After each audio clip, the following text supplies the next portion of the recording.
market himself well. But if you say in terms of experience, I'm still saying now that the experience is still subject to test, because you cannot confirm an experience that has not been put to test. Can we say everything is in order in Lagos? The answer is no. Lagos is still the most dirtiest place that we've seen. What are we doing to it? Lagos is still, we still have quite a lot of buildings collapsing. What are we doing into it? Lagos is still a place that we've not had a kind of equitable supply, power supply. What are we doing to it? The welfare structure, what are we doing to it? Though he's making an inroad, to the best of my knowledge, he has tried his best. Would you say, if you're comparing Lagos to other states, would you maintain the same opinions? Good. I will give him kudos. Comparing Lagos with other states, Sanwo-Olu is a far-fetched genius. If you're also comparing him with his predecessors, would you have the same well, if I'm to compare with predecessors, we have many of them. I can only compare him with the best that I know, which is Fashola. If you look at it carefully, maybe he needs to improve on his tenacity. So you would say that Fashola had probably better tenacity. That he has a better tenacity. But if he put on resilience and tenacity and ability to be a goal-getter and also maintain probity and accountability and also improve on his vigilance and surveillance across the state, I think he will rank shoulder to shoulder. Doesn't mean it can be better. So do you think that citizens of Lagos State will actually re-elect him? To the best of my knowledge, citizens of Lagos State will re-elect him because he has tried his best as the governor. Lagos is a cosmopolitan city. It's just like a standard of Nigeria. Lagos. Wait, considering his opponents. Considering his opponents, his opponents do not have track record to balance him. The young man stand tall. He will stand tall because he has tried his best, because of enormous tasks he has done, what he's able to achieve, what he's still achieving, what he is also proposed to do. He only need to improve on his tenacity. We've got a comment here. Good morning, Sis and Barista Kenny. Good morning, Adegboyega Dedeji. He says the purported airstrike on bandits leaders killed is audio killing. I'm not going to fall for this news. It's just a diversionary move and news. Who's fooling who? That's from Adegboyega Dedeji. Thank you very much for your message. Any thoughts on that, Miss Kenny? I love the young man. It's just to give us number, and we've lost trust and confidence in the number.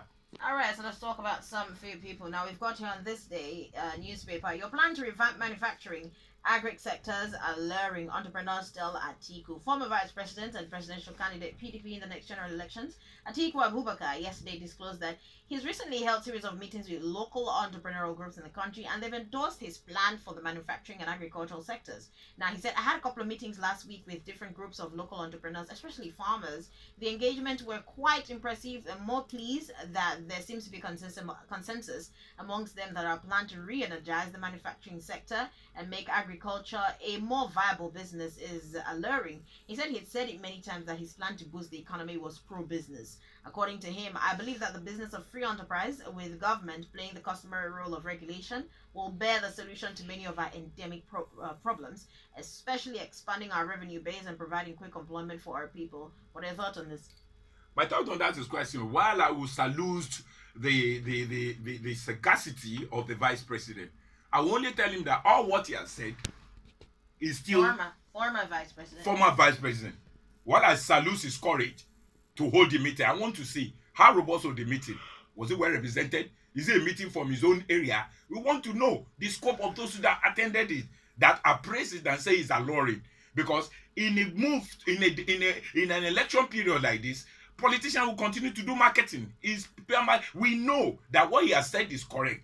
I appreciate him. I appreciate his stature for who he is. But we want to say, let's not be practical.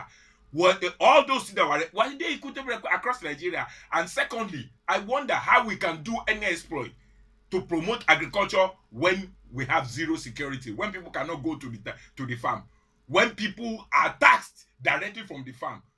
I want us to be very explicit on the root cause before we start building. If the foundation be destroyed, what can we do? The fundamental we have now is insecurity across the nation. So let us see, how do we tackle it first? Because a lot of people will present. So look, APC will come and present program.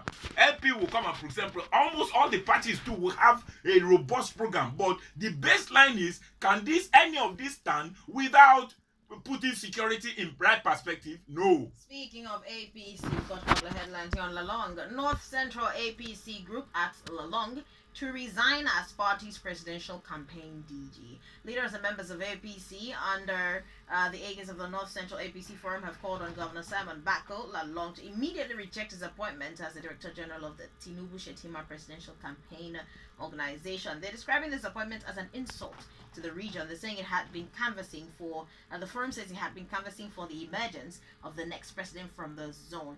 And in a statement, Plateau State Capital leader of the group, Saleh Mandong Zazaga, explained that their initial stance was not to compromise the 2023 presidency for any other position, saying apart from the military era, the region had not produced either the president or the vice president. Now, we have an opposing statement here. Lalong has reawakened zeal in APC as Tinubu's campaign DG. This is by Dati. Naming of Plateau State Governor Simon Lalong as DG, Tinubu's campaign organization has reawakened enthusiasm about the APC Congress, throughout the country. This is Commissioner for Land and Survey in Plateau State, Yakubu Dati, saying this. Now, he said this over the weekend that Tinubu made the best choice in Lalong ahead of the presidential election in 2023. He says in less than 24 hours after his appointment as a DG, the political stratosphere in Nigeria is already electrified. Few political events have excited the populace in recent times, like the reality of having Lalong leading the APC campaign trial ahead of the 2023 general elections. The excitement reverberating in the APC over the choice of Lalong not only has the party made the right choice, but this appointment has added a lease of life to the APC behemoth. What are your thoughts on this? My thought on that is quite simple. You see, we have quite a lot of mushroom organizations who are only, who are egocentric, selfish. Almost everybody is talking about marginalization. The question we should ask ourselves is this. Even though I appreciate the fact that religion plays a very vital role, and you cannot underplay it, good enough. The combination of Christian, Muslim, Christian is germane in politics. But the impact of it varies from one point to the other. If you come to the southwest and see, maybe the impact will not as much because we're already polarized. We have as many Muslims and Christians in the south. But in the north, it plays a vital role. But we are under a very precarious situation. A situation where the structure has been completely decimated. A situation of state of quagmire. A situation where under institutions have been rubbished to ground. We should be seeking for damaging control. That is, who will repair us? Who will even talk of us negotiating our existence? Because our existence has to be negotiated, and it's not a function of religion. That's the reason why I said those people who are still canvassing, even though I bear, some allegiance to the zeal, to the zeal to say there's a need for Christian. But however, we have Muslim and Christian now. Does that solve the problem? So Nigerian, if truly we want a change, we need a change. And concerning reverberation is just to balance up. That's why they have along there, to balance up the whole. The Sun newspaper, we'll talk about INEC for a little bit. INEC urged to allow Nigerians in diaspora vote. Professor Mahmoud Bello Magaji has called on relevant authorities to empower INEC to allow Nigerians in diaspora vote in the 2023 elections. Now, he's an associate professor of law, American University in Nigeria, and he stated this in an interview. According to him, he's been teaching law for 25 years now. He's arguing that if Nigerians in diaspora have been remitting their financial obligations to the country, they should also be given the right to participate and vote in the nation's general elections. He said over 17 million Nigerians living overseas would be disenfranchised next year unless they're allowed to take part in the elections. Now, he cited many countries, and he said citizens of these countries vote at their country's embassies during such elections, and results sent back for coalition and announcements. Countries like Botswana, Cape Verde, Ghana, Mozambique, Namibia, South Africa, and a couple of others. Despite the major leaps recorded by the immediate past leadership of INEC, diaspora voting wasn't feasible for the 2015 and 2019 election, with federal lawmakers fixated on returning to office. What are your thoughts on this? Do you think Nigerians in diaspora, do you think INEC should allow them to vote? How do you think this will turn out if it actually came through? Yeah, I want to salute the courage of that professor. He has just said what is normal. But is Nigeria normal? That's the question we should ask ourselves. Is Nigeria normal? Nigeria is a sick nation. Don't let us deceive ourselves. If we talk about connectivity, even right now, most of the election, we still have problem with connectivity. You remember, there were a lot of issues concerning connectivity when some people are saying that they should not even say online transmission of people. So we have so much of it. Which of our satellites is working? We couldn't pay license for our satellite. The one they have is a borrowed simulator. Which of the functional satellite do they have for us to be able to have a better connectivity? I think we have more of infrastructure problem in Nigeria, and we need to invest more in projects. And we know that government is a vast investor in all projects. Government should allow people create only enabling environment. It's because of infrastructure. We have a decade infrastructure.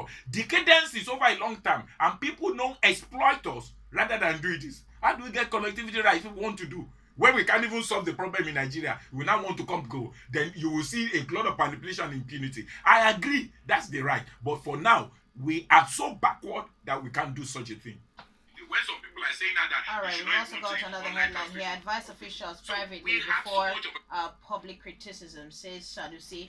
14th Emir of Kano, Sanusi Lamido Sanusi, has urged Nigerian youth to wake up to their responsibilities, ask questions, demand answers, and hold public office holders accountable. Now, he's not for public criticism of government policies that he finds not to be good enough. And he said what many do not know is that he would have advised the officials privately for months before going public. We're running out of time. Briefly, what are your thoughts on what Sanusi said and what he does? Well, I appreciate Sanusi. He's one of the people that I hold high esteem because he speaks his mind. But as we stand now, Nigeria is in complete disarray. The youth are to salvage the nation. But where are the youth these days? They are also being involved in politicking. So the idea of now partisan politics about within the youth also will not help this situation of things. But I think now that youth themselves, they should look forward to, because I don't see any, the youth should be fully represented in the election. If to say, okay, yes, we're saying it is time, the youth are the future of this generation. I mean, they should have been allowed to also form their party and also be involved. We can't have somebody who is 61 years leading the youth. The youth also, we have people of them who can be, but our system is not robust enough. Our system is not enabled enough. That's why the youth are back. And yet, they occupy 70%. The onus is to use to wake up to reality and also organize themselves better to deliver Nigeria from shackles. Thank you very much, Mr. Kenny. It's been a pleasure having you on the show. Your views are appreciated. Enjoy the rest of your day. Thank you very much.